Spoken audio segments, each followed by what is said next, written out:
नमो भगवते वासुदेवाय वासुदेवाय हरे वासुदेवाय वासुदेवाय हरे वासुदेवाय ओम नमो भगवते वासुदेवाय हरि ओम। स्वस्ति श्री गणेशाय नमः। ओम श्री सरस्वती नमः। ओम श्री वेदपुरुषाय नमः। ओम श्री मातृपितृचरणकमलेभ्यो नमः। ओम श्री गुरुचरणकमलेभ्यो नमः। ओम समस्त कुलदेवता चरणकमलेभ्यो नमः। ओम समस्त पितृदेवता चरणकमलेभ्यो नमः।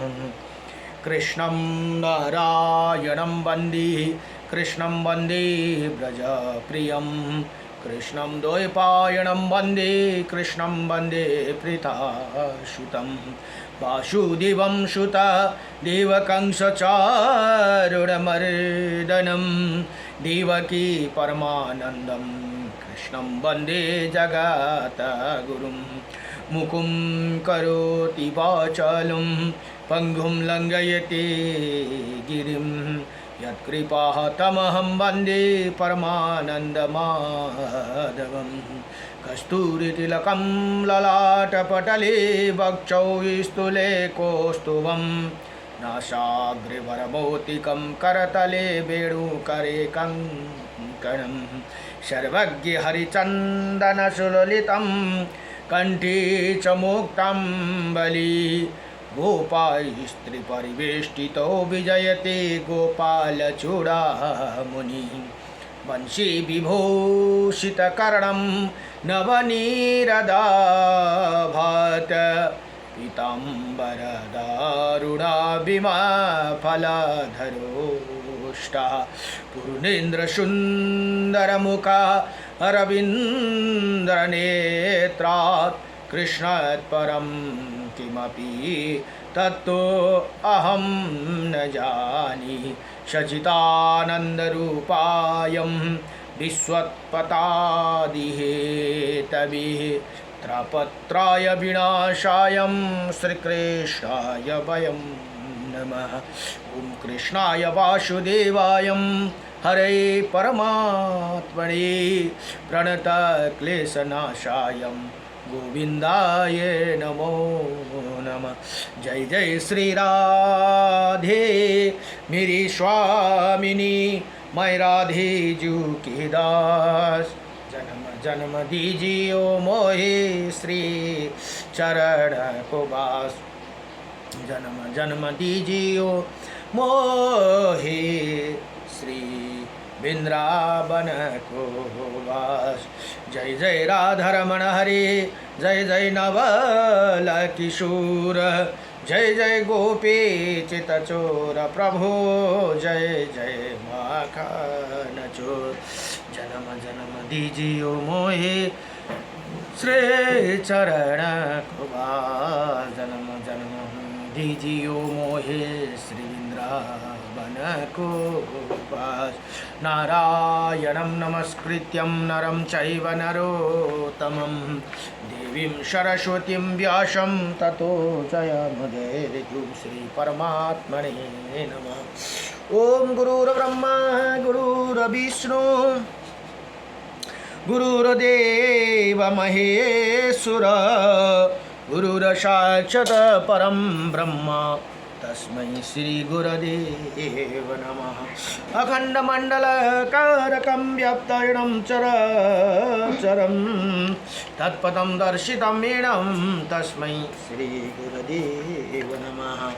गुरु कै चरण मेरो काशी प्रयाग सदा चरण को वास मिलो। सदा चरण को वास मिलो।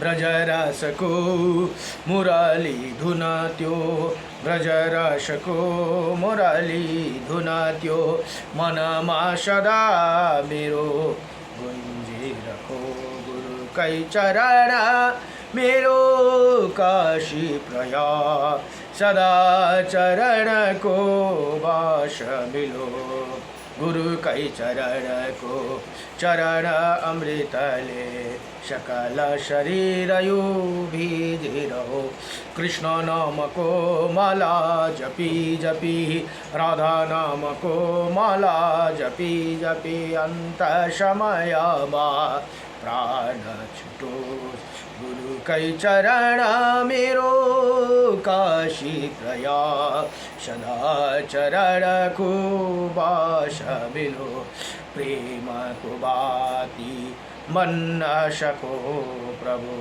ज्ञानको ज्योति बलिरहो भक्त हामी चरण कदाशी भक्त हामी प्रभु कदाशी कृपा दृष्टि सदैव रहिरहो गुरुकै चरण मेरो काशी प्रयाग सदा चरणको वास मिलो।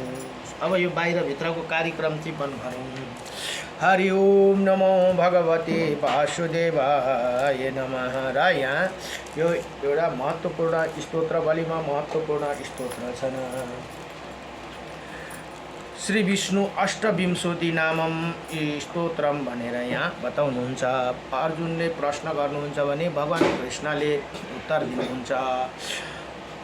श्री अर्जुनोवाच किं नु नामं सहस्राणि जपते च पुनः पुनः यानि नामानि दिव्यानि तानि चक्षुषा केशव। हे भगवान केशव, मनुष्य बार बार हजार नाम जप क्यों करते हैं? आपका जो दिव्य नाम हो उनका वर्णन करे भनेर यहाँ बताउनुहुन्छ। अब श्री भगवान वाच भगवान भन्नुहुन्छ मत्स्यं कुर्मं वराहं च वामनं च जनार्दनं गोविन्दं पुण्डरीकाक्षं माधवं मधुसूदनं पद्मनाभं सहस्राक्षं वनमाली हलायुधं गोवर्धनं हरिकेशो वैकुण्ठं पुरुषोत्तमं विश्वरूपं वासुदेवं रामनारायणं हरिं दामोदरं श्रीधरं च वेदांगं गरुडध्वजं अनन्तकृष्णगोपालं जपति नास्ति पातकं गावं कोटिप्रदनस्य अश्वमेधस्य च कन्यादानं शास्त्रणं फलं प्राप्नोति मानवः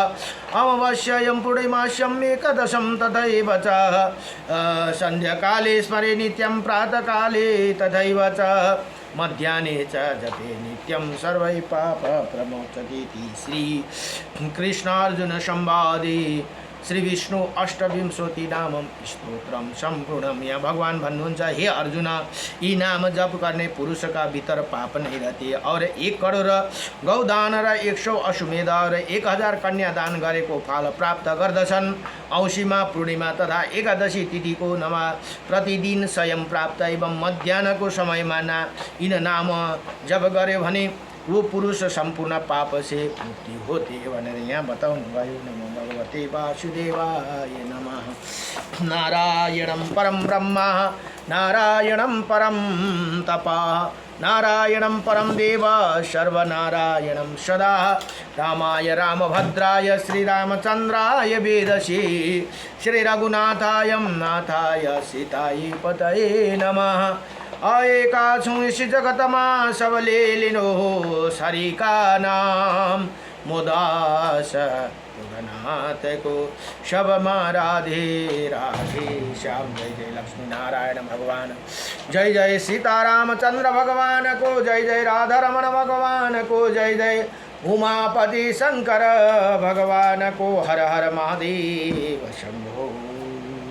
अहिले श्री ब्रह्मा पुराण अध्ययन हुँदैछन्। ब्रह्मा पुराणमा जम्मा 250 अध्याय छन् भने 10,000 श्लोक भनेर यहाँ बताइएको छन्। नमो भगवते वासुदेवाय। र आज 26 अध्यायको प्रसङ्गमा अवंतिकै महाराज इंद्रद्युम्न पुरुषोत्तम क्षेत्र में जाना तथा वहाँ की इंद्र नीलमणिमयी प्रतिमा के गुप्त होने की कथा भनेर यहाँ बताउनुहुन्छ।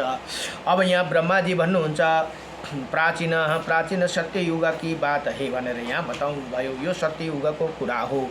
इंद्रद्युम्न नामको विख्यात एक राजा थे जो इंद्र के समान पराक्रमी थे भनेर यहाँ बताउनु हो। सत्यवादी पवित्र दक्ष सर्वशास्त्र विशारद रूपवान सौभाग्यशाली शूरवीर दानी उपभोग में सामर्थ्य प्रिय वचन बोलने वाला समस्त यज्ञों का अनुष्ठान करने वाले ब्राह्मण भक्त सत्य प्रतिज्ञा धनुर्वेद और वेद शास्त्रों में निपुण विद्वान तथा पूर्णिमा के चंद्रमा की भांति सब स्त्री पुरुष के प्रेम पात्र थे।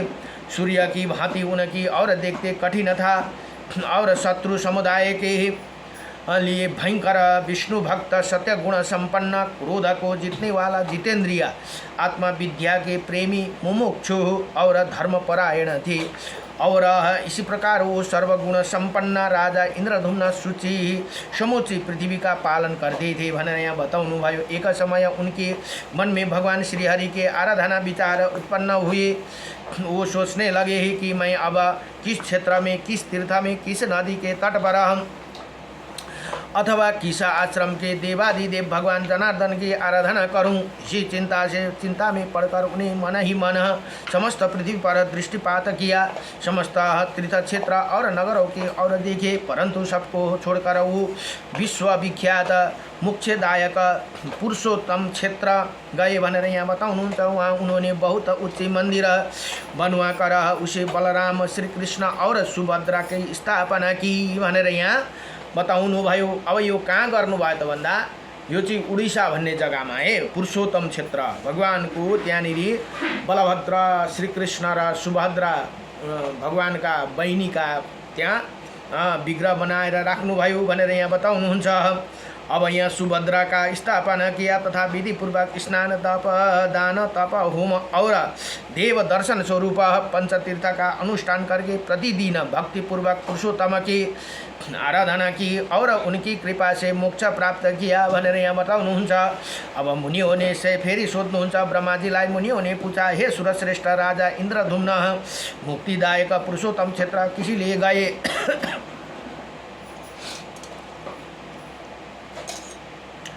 किसी ले गए और वहाँ जाकर उन्होंने ये त्रिभुवन विख्यात प्रसाद किसी प्रकार बनवाया। प्रजापति उन्हें श्री कृष्ण का बलराम और सुभद्रा का स्थापना कैसे की, ये सब बातें विस्तार पूर्वक बताने की कृपा करे भनेर यहाँ बताउनुहुन्छ। अब ब्रह्मा जी बोले, हे द्विजवर, तुम लोग जो प्राचीन वृत्तांत पूछ रहे हो वही सब पापों को दूर करने वाले पवित्र भोग और मोक्ष को देने वाले तथा शुभ और इसी प्रकार शुभ है। इसी प्रश्न के लिए मैं तुम्हें साधु बात देता हूँ। तुम जितेंद्रिय एवं विशुद्ध चित्त होकर सुनो। मैं सत्ययुग के राजा इंद्रद्युम्न का चरित्र बतलाता हूँ भनेर यहाँ बताउनुहुन्छ।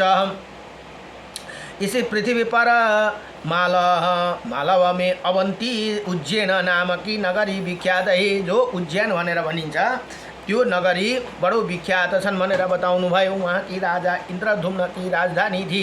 यो अवंतीपुरी उज्जैनमा इंद्रद्युम्न की राजधानी थी। अवंती के इसी पृथ्वी के मुकुट के समान थी। वहाँ दुष्ट अष्टपुष्ट मनुष्य भरे थे। उनकी चार दीवारी और दरवाजे ढूंढ बने हुए थे। दरवाजे पर मजबूत किवाड़ और सुदृढ़ यंत्र लगे थे। नगरों चारों ओर अनेकों खाई बनी हुई थी। नगरों में बहुत से व्यापारी बसते थे। नाना प्रकार के बर्तनों की अच्छी बिक्रिया होती थी। रथ चलाने लायक सड़कों पर बाजार सुंदर थे। चौराहों से चारों ओर जाने के लिए मार्ग का अच्छी प्रकार विभाग हुआ था भनेर यहाँ बताउनुहुन्छ। अनेकों घर और गोपुर बने हुए थे। बहुत सी गलियाँ उसी नगरी की शोभा बढ़ाती थी। राजा हंस के समान श्वेत और मनोहर महल लाखों की संख्या में बने हुए थे जो उसी पुरी को श्रीवृद्धि कर रहे थे भनेर यहाँ बताउनुहुन्छ। अनेकों यज्ञ संबंधी उत्सव के कारण उन नगर में आनंद छाया रहता था। गाने और बजाने की धुनी गुजरती रहती थी। अब भांति भांति के ध्वजा और पताकाओं और पूरी सुशोभित थी। हाथी, घोड़े, रथ और पैदल की सेना अब और व्याप्त थी। अनेकों प्रकार का सैनिक वहाँ भरे थे। अनेकों जनपदों के लोग वहाँ बसे हुए थे। ब्राह्मण, क्षत्रिय, वैश्य, शूद्र तथा विद्वान पुरुष से वहाँ नगरी सुशोभित था। वहाँ मलिन, मूर्ख, निर्धन, रोगी, अंगहीन तथा जुआरी मनुष्य का अभाव था। वहाँ के स्त्री पुरुष सदा प्रसन्न चित्त दिखाई देते थे। वो सब रत्नों के दाता तथा सब प्रकार की संपत्तियों को भोगने वाले थे। भनेर यहाँ बताउनु, वहाँ की ही कुलवती ही स्त्री तथा गुणों का आचार्य थी। वो पतिव्रता सौभाग्यशालिनी तथा संपूर्ण गुणों से संपन्न थी। उसी नगर में अनेकों वन, उपवन, पवित्र एवं मनोरम उद्यान, भांति भांति के पुरुष से सुशोभित दिव्य देव मंदिर, साल, ताल, तमाल, बकुल, नागेश्वर, पिपल, कनेर, चंदन, अगर, चंपा तथा अन्य मनोहर वृक्ष, लता, गुल्मी आदि शोभा पाते थे। भनेर यहाँ बताउनु, अनेकों जलाशय उस महापुरी को शोभा बढ़ा रहे थे। अवंतीपुरी में त्रिनेत्रधारी त्रिशूल त्रिपुरा शत्रु भगवान शिव महाकाल नाम से प्रसिद्ध होकर रहते हैं। भनेर यहाँ बताउनुहुन्छ, समस्त कामनाओं को पूर्ण करने वाला वही एक शिव कुंड है जो सब पापों को नाश करने वाले है। उसी में विधि पूर्वक स्नान करके देवता, ऋषियों और पितरों का तर्पण करे। जब फिर शिवालय में जाकर भगवान शिव की 3 बार प्रदक्षिणा करे। तत्पश्चात स्नान, पुष्प, गंधा, धूप और दीप आदि से भगवान का भक्ति पूर्वक महाकाल का विधिवत पूजन करे। ऐसे ही करने वाला मनुष्य 1000 अश्वमेध यज्ञों का फल पाते हैं। वो सब पापों से मुक्ति हो, समस्त कामनाओं का पूर्ण करने वाला विमानों द्वारा भगवान शिव के परम धाम को जाते हैं। भनेर यहाँ बताउनु भयो। अवंती में सिप्रा नाम से प्रसिद्ध पवित्र नदी है। जो यो अवंतीपुरी में एउटा सिप्रा भन्ने नदी हुनुहुन्छ भनेर यहाँ बताउनुहुन्छ। प्रसिद्ध नदी है। उनमें से विधि पूर्वक स्नान करके देवताओं और पितरों का तर्पण करने से मनुष्य सब पापों से मुक्ति हो जाती है और श्रेष्ठ विमान पर आरूढ़ होकर स्वर्ग लोक में नाना प्रकार के भोग भोगते हैं। वहीं देवादिदेव भगवान जनार्दन भी निवास करते हैं, जो गोविंद स्वामी के नाम से प्रसिद्ध है। भनेर यहाँ बताउनु भयो। वो भोग और मोक्ष प्रदान करने वाले उनका दर्शन करके मनुष्य अपने 21 पीढ़ियों सहित मुक्ति हो जाती है। भनेर यहाँ बताउनु भयो। अब यो 21 पीढ़ी भनेको के हो त भन्दा, आफ्नोपट्टि 7, आफ्नो मावलापट्टि 7 र आफ्नो पत्नीपट्टि 7 गरेर जम्मा 21 पीढ़ी पनि तार दिन्छन् अरे भनेर यहाँ बताउनु भयो। उनके सिवा वही में विक्रम स्वामी के नाम से भी भगवान विष्णु निवास करते हैं। भनेर यहाँ बताउनु भयो।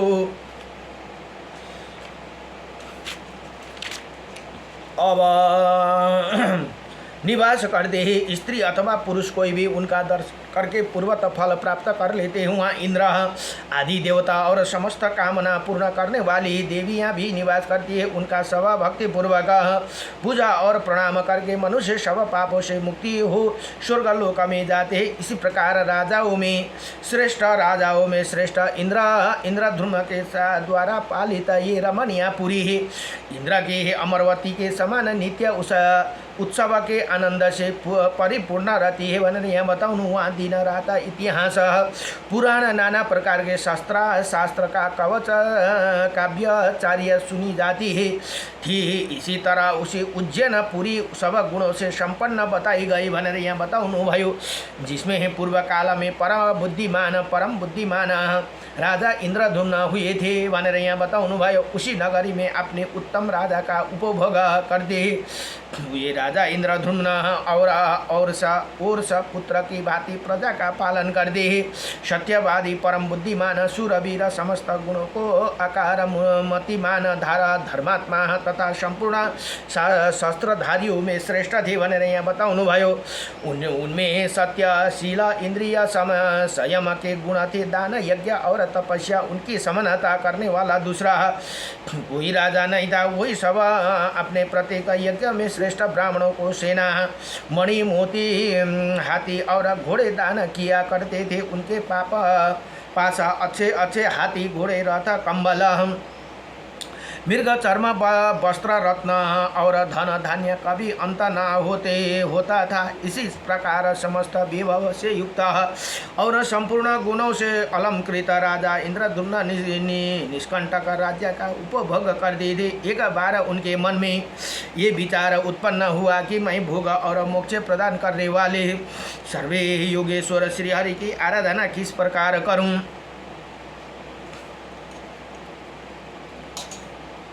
उन्होंने समस्त शास्त्र तंत्र आगम इतिहास पुराण वेदांग धर्मशास्त्र ऋषियों के बताए हुए नियम तथा संपूर्ण विद्या स्थानों पर विचार किया। अब यत्न पूर्वक गुरु जनों को सेवा की और वेदों के पराक्रमी ब्राह्मणों को सत्संग किया और फिर इंद्रियों को बस में करके मोक्ष की इच्छा से विचार किया। मैं देवादिदेव सनातन पुरुष पीताम्बरधारी चतुर्भुज शंख चक्र गदाधर बनमाली भूषितम कमल नयन श्रीवत्स शोभित और मुकुट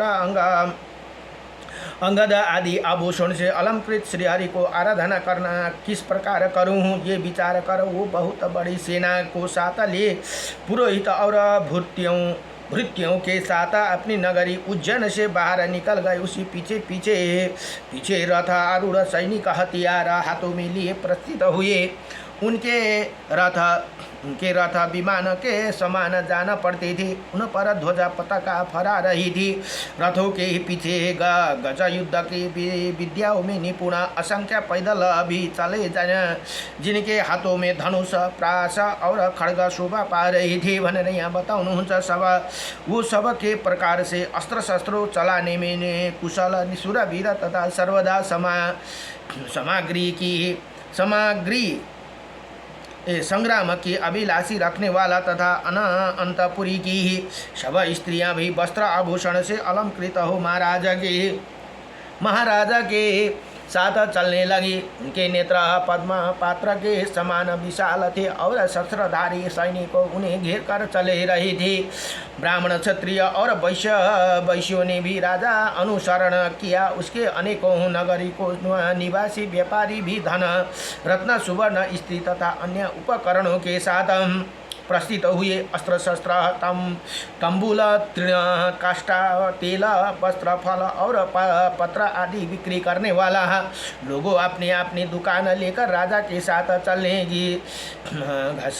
घसियारे धोबी ग्वाले नहीं और दर्जी भी हजारों संख्या में साथ चल रहे थे। मंगल पाठ करने वाले पुराणों को अर्थ करने वाले प्रवीण कथावाचक काव्य रचयिता कवि विष झाड़ने वाले गरुड़ विद्या के जानकर भांति भांति के रत्नों को परीक्षा करने वाला गज चिकित्सा मनुष्य चिकित्सा वृक्ष चिकित्सा भनेको डॉक्टर गौ चिकित्सा तथा समस्त पुरुवासी राजा के पीछे चलने लगे जैसे दूसरे गांव को जीते हुए पिता के पीछे पुत्र ही उत्सुका होकर जाने लगते। उसी प्रकार समस्त पुरवासियों भी राजा इंद्रद्युम्न का अनुसरण किया भनेर यहाँ बताउनुहुन्छ। इसी प्रकार हाथी घोडे रथ और पैदल सहित महान जन समुदाय साथ धीरे धीरे यात्रा करते हुए महाराज इंद्रद्युम्न अब दक्षिण समुद्र को तट पर पहुँचे भनेर यहाँ बनाऊँ। वहाँ उन्होंने रमणीय समुद्र दर्शन किए जो लाखों उत्ताल तरंगों से व्याप्ति होने के कारण नित्य कतार सा प्रतीत होता था भनेर यहाँ बताउनुहुन्छ। उनमें नाना प्रकार के रत्नों और भांति भांति के प्राणी भरे थे। उनमें बड़े जोर का शब्द हो रहा था। वो अगाध समुद्र अत्यंत भयंकर अपार था। मेघमाल के समान श्याम दिखाई देता था। उसी भगवान श्री हरि के शयन स्थान है खारे पानी से भरा हुआ भनेको खारे भनेको नमक का सागर। वहाँ नदियों स्वामी सिंधु पर पवित्र सब पापों से दूर करने वाला तथा संपूर्ण मनोवांछित फलों को देने वाले ऐसे समुद्र को देखकर राजाओं में श्रेष्ठ जो इंद्रद्युम्न को बड़ा विस्मय हुआ। उन्होंने समुद्र के तट पर पहुंचकर एक मनोहर प्रदेश में जो सुवर्ण शुभ सर्वगुण सम्पन्न एवं पवित्र था निवास किया भनेर यहाँ भन्नुहुन्छ। अब मुनियों फेरि सोध्नुहुन्छ ब्रह्माजीसँग, हे ब्राह्मण, भगवान विष्णु के उन परम पवित्र पुरुषोत्तम क्षेत्र का क्या पहले भगवान की कोई प्रतिमा नहीं थी जो राजा ने सेना और सर्व सवारियों के साथ वहाँ जाकर श्री कृष्ण, बलराम तथा सुभद्रा जी का स्थापना की भनेर यहाँ बडो दिव्य प्रसन्न सोध्नुभयो। अब भन्नुहुन्छ ब्रह्मा जी बोले, हे मरीषो, इसी विषय में समस्त पापों का विनाश करने वाला प्राचीन कथा सुनो। मैंने उसी संक्षेप में कहूँगा। एक समय समस्त लोक की सृष्टि करने वाला अविनाशी भगवान वासुदेव को प्रणाम करके भगवती लक्ष्मी ने सब लोगों को हित के लिए इसी प्रकार प्रश्न किया, भगवान आप समस्त लोगों के स्वामी हैं, मेरे हृदय में एक संदेह खड़ा हुआ, उसका इसी समय निवारण कीजिए। अत्यंत आश्चर्यमय मर्त्य लोका को जो परम दुर्लभ कर्म भूमि है, लोभ और मोह रूपी ग्रह ने ग्रस लिया है, वही काम और क्रोध को महासागर में लहराता हे देवेश उस संसार सागर है, किसी प्रकार मुक्ति मिल सके वही उपाय बतलाइए। इसी संसार में मेरे संदेह का निवारण करने के लिए आपको छोड़कर दूसरा कोई वक्ता नहीं भनेर यहाँ माता लक्ष्मीले भगवान विष्णुसँग प्रश्न गर्नुभयो भनेर बताउनुहुन्छ। देवी ये वचन सुनकर देवादिदेव भगवान जनार्दन बड़ी प्रसन्नता के साथ सारभूत अमृतमय कथा वचन का ये देवी समस्त तीर्थों में श्रेष्ठ। हेर्नुहोस् है, भन्नुहुँदैछ यहाँ पुरुषोत्तम क्षेत्र विख्यात तीर्थ है, वहाँ बहुत सी सुंदर सुखपूर्वक सेवन करने योग्य, अनायास साध्य तथा उत्तम फल देने वाला तीनों लोक में उसी समान कोई तीर्थ नहीं है। देवेश्वरी पुरुषोत्तम क्षेत्र का नाम लेने मात्र से, हेर्नुहोस् त यो पुरुषोत्तम क्षेत्र भनेर नाम लिने मात्र से मनुष्य सब पापों से मुक्ति हो जाते हैं भनेर यहाँ बताउनुहुन्छ। उसे संपूर्ण देवता, दैत्य, दानव तथा मारीच आदि मुनिवर भी भली भांति नहीं जानते, उनके सभी अब तक गुप्त ही रखा है। इसी समय उसी तीर्थराज का महिमा वर्णन करता हूँ, तुम एक चित्त होकर सुनो भनेर यहाँ भगवान लक्ष्मी मातालाई भन्नुहुन्छ। दक्षिण समुद्र के तट पर जहाँ एक बट का महान वृक्ष खड़ा है, जो अत्यंत दुर्लभ क्षेत्र है, उसका विस्तार 10 योजन है। वही बट कल्प का संहार होने पर भी नष्ट नहीं होते। इसी बट वृक्ष के दर्शन से तथा उसकी छाया के नीचे चले जाने से ब्रह्म हत्या भी छूट जाते हैं, फिर अन्य पाप तो क्या ही बात है भनेर यहाँ भन्नुहुन्छ। जिन्होंने उसकी ही परिक्रमा किया है उसे मस्तक झुकाया और वो सब पाप रहित तो होकर भगवान विष्णु के धाम को पहुँच गए ही भनेर यहाँ भन्नुहुन्छ। उसी बट वृक्ष के उत्तर और भगवान केशव के कुछ दक्षिण में जो बहुत बड़ा महल है, वो धर्ममय पद और वहाँ का स्वयं भगवान की बनाई हुई प्रतिमा का दर्शन करके ही पृथ्वी के सब मनुष्य अनायास ही मेरे धाम को चले जाते हैं प्रिय। इसी प्रकार लोगों ने वैकुंठ धाम में जाते देखा। एक दिन धर्मराजा मेरे पास आ गए और मुझे प्रणाम करके इसी प्रकार बोले भनेर यहाँ भगवान भन्नुहुन्छ। अब यमराज ने कहा, भगवान आपको नमस्कार है भनेर यहाँ बताउनुहुन्छ। हे देव, आप संपूर्ण लोक के स्वामी है, अब समस्त विश्व के पालक है, आपको नमस्कार है। आप क्षीर सागर के निवासी और शेषनाग के शरीर के शैया पर शयन करने वाला तथा आप सब श्रेष्ठ वरेण्य और वरदाता, ये सबको करता होते हुए भी स्वयं अकृत है, आपको किसी दूसरे ने नहीं बनाया है। आप प्रभु शक्ति से संपूर्ण विश्व के ईश्वर, अजन्मा, सर्वव्यापी, सर्वज्ञ तथा किसी ने परास्त न होने वाले, आपको श्री विग्रह नील कमल दल के समान श्याम और नेत्र खिले हुए कमल की शोभा धारण करते हैं। आप सबकी ज्ञाता, निर्गुण, शांत, जगधार, अविनाशी, सर्वलोक सृष्टा तथा सबको सुख देने वाला, जानने योग्य पुराण पुरुष, व्यक्त अव्यक्त स्वरूप, सनातन परमेश्वर, कार्य करने के उत्पादक, लोकनाथ एवं जगत गुरु, आपका वक्ष स्थूल श्रीवत्स चिन्ह से सुशोभित है। आप वनमाला से वशीभूत है। आपका वस्त्र पीले रंग का, आपका चारों बाहों और आपका शंख चक्र गदाहार केयूर मुकुट और अंगद धारण करने वाला, ये सब लक्षण से संपन्न, समस्त इंद्रियों से रहित, कुटस्थ, अविचल, सूक्ष्म, ज्योति ही स्वरूप, सनातन भाव और अभाव से मुक्त, व्यापक तथा प्रकृति से परे, सब मुख सुख देने वाले ही सामर्थ्यशाली ईश्वर है। आप भगवान जगन्नाथ को मेरा नमस्कार करता, मैं नमस्कार करता हूँ भनेर यहाँ धर्मराजले बडो दिव्यसँगले भगवान जगन्नाथ को प्रार्थना गर्नुभयो। भगवान विष्णु कहते हैं, हे महाभागो यमराजको हाथ जोड़कर मस्तक झुकाए खड़े देखकर मैंने उसे स्तोत्र कहने के कारण पूछा, हे महाबाहु, हे सूर्यनंदन, तुम सब देवताओं में श्रेष्ठ हो, तुम्हें इसी समय मेरी स्तुति किसी लिए की है, संक्षेप में बताओ। धर्मराज बोले, भगवान इसे विख्यात पुरुषोत्तम तीर्थ में इंद्रनील मणि बनी हुई क्षेत्र, मणि की बनी हुई क्षेत्र, ये श्रेष्ठ प्रतिमा है, वो सब कामनाओं देने वाले है। उसका अन्य भाव तथा अनन्य भाव तथा श्रद्धा से दर्शन करके सभी मनुष्य कामना रहित हो आपके श्वेत धाम में चले जाते हैं। अतः अब मैं आपका व्यापार नहीं चला सकता हूँ भनेर यस्तो कुरा म तपाईको कार्य चलाउन सक्दिनँ। अब पापी मान्छे मेरा यहाँ आउनै छोडे, सबै यो दर्शन गर्दै तपाईको धाममा जान थाले भनेर यहाँ धर्मराजले भगवानसँग प्रार्थना गर्नुभयो। प्रभु आप कृपा करके उसी प्रतिमा को समेट लीजिए भनेर अब भगवानसँग प्रार्थना गरे।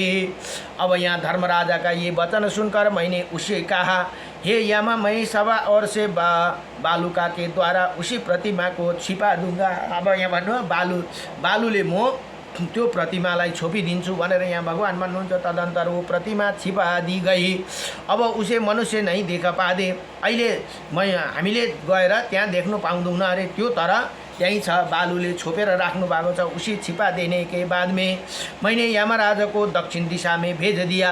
अब यहाँ ब्रह्मा जी भन्नुहुन्छ, कहते हैं पुरुषोत्तम क्षेत्र में इंद्रनीलमयी प्रतिमा के लुप्त हो जाने पर आगे चलकर जो बातें हुई उन सबको भगवान विष्णु ने लक्ष्मी देवी से विस्तार पूर्वक कहा सुनाया भनेर यहाँ बताउनुहुन्छ। यदि भनेर श्री ब्रह्मा पुराण को 26 अध्याय संपूर्ण भयो। 26 अध्याय में अवंतीपुरी के महाराज इंद्रधुम्न का पुरुषोत्तम क्षेत्र में जाना तथा वहाँ के इंद्रनीलमणि प्रतिमा के गुप्त होने का पता यहाँ पूर्ण भयो। नमो भगवते वासुदेवाय कृष्णाय वासुदेवाय हरे परमात्मने नमः। प्रणत क्लेशनाशाय गोविंदाय नमो नमः।